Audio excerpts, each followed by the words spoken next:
හරි අපි බලමු කොහොමද මේ Excel පාවිච්චි කරගෙන අපි මේ අපේ වැඩ ඔෆිස් එකේ කරන වැඩ ටික ඔටෝමේට් කරගන්නේ කියලා.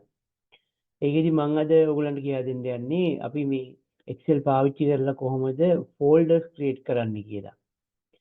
උදාහරණයක් විදිහට මේ ඉන්නේ මගේ ඔෆිස් එකේ එම්ප්ලොයි ලිස්ට් එක නම් එම්ප්ලොයි ලිස්ට් එකේ එම්ප්ලොයිලා ගොඩක් ඉන්නවා. ඒතර මට අවශ්‍ය කරනවා මේ එම්ප්ලොයිලාගේ නම් වලට වෙන වෙනම ෆෝල්ඩර්ස් හදාගන්න මගේ මේ E drive එකේ employees කියන ෆෝල්ඩර් එක ඇතුලේ. සාමාන්‍යයෙන් මම මේ වැඩේ කරන්න ගියා නම් මට වෙන්නේ මේ employee කෙනෙක්ගේ නම copy කරලා අරගෙන මගේ location එකට ගිහිල්ලා control shift n press කරලා new folder එකක් අරගෙන අර copy කරගත්ත නම ඒකට paste කරගන්න එක. ඒත් මෙහෙම කරන්න ගියොත් එහෙම මගේ ආයතනයේ සේවකයෝ 200ක් ඉන්නවා නම් එහෙනම් මට මේකට ගොඩක් වෙලා යන වැඩක්. ඒක නිසා මම මේකට කරන්නේ Excel පාවිච්චි කරලා Excel වල පොඩි ෆන්ක්ෂන් එකක් පාවිච්චි කරලා සහ අපේ මේ Windows වල තියෙන මේ batch file කියන ඔප්ෂන් එක පාවිච්චි කරලා මේ වැඩේ කරගන්න එක. ඒකට මම මුලින්ම කරන්නේ සමාන ලකුණ ගහලා පටන් අරගෙන ඩබල් quotation ඇතුලේ MD කියලා ටයිප් කරලා පොඩි ස්පේස් එකක් තියෙනවා ඒක ඇතුලේ. ඊට පස්සේ කරන්නේ මම මේ and sign එකත් එක්ක මේ concatenation operator එක මේ අපි Excel වලදී පාවිච්චි කරන මේ අපේ අදාළ නම තියෙන එක උඩ ක්ලික් කරනවා.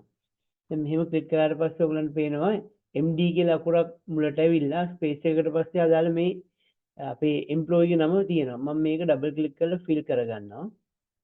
මේ ෆිල් කරගත්ත එක මම කොපි එකක් දාගන්නවා. කොපි එකක් දාගෙන මම මගේ ලොකේෂන් එකට ගිහිල්ලා මම කරන්නේ new file එකක් ගන්නවා. මේක text document එකක්. මේ text document එකට මම දානවා create folder .bat කියලා ටයිප් කරලා මම enter කරනවා. ඒකට මේ අහනවා මේක මේ file format එක change කරන්නද කියලා මම yes කියනවා. මේ මම දැන් මේ bat file එක හදාගත්තට පස්සේ මම මේ bat file එක උඩ right click කරලා edit කියන තැනට යනවා. edit කියන තැනට ගියාම මගේ notepad එක මේ විදිහට open වෙලා පෙන්නනවා. මම ඒකට මම අර copy කරගත්ත නම් list එක මේ විදිහට paste කරනවා. paste කරලා මේක මම close කරනවා. close කරන වෙලාවේදී මගෙන් අහනවා මේක save කරන්නද කියලා මම yes කරනවා. හරි ඒක ඔයගලන්ට පේනවා ඔයගලන්ගේ මේ create folder කියන batch file එක හැදිලා තියෙන්නේ. ඒත් මේ batch file එක මට run කරන්න නම් මම මේක උඩ double click කරන්න තියෙන්නේ.